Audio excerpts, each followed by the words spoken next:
Guys, magandang gabi. Inaabangan ko yung alaga ko. Panggabi kasi yung pasok niya. 4 to 8 o'clock ng 3 to 8 o'clock ng gabi.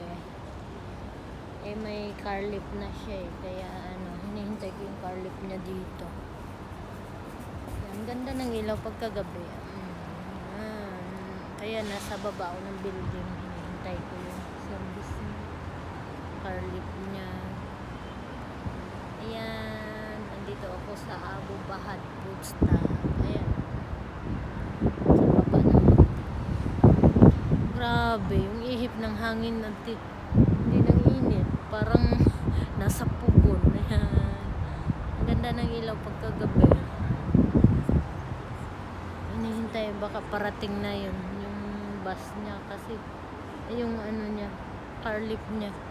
Kahapon maaga dumating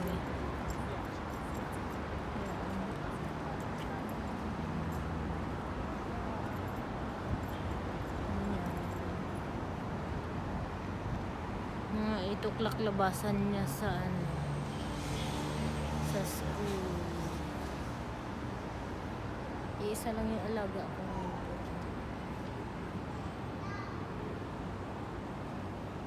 Makulit din. Mas makulit pa kay Noah. Mahirap pa sunurin kasi nga ngayon lang niya ako nakilala kaya hindi nahirapan akong kuhanin yung loob niya.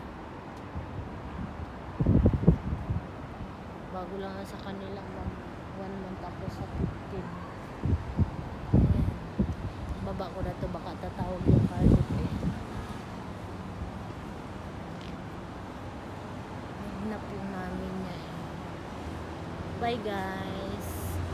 Kumustang maghapon nyo? Andito na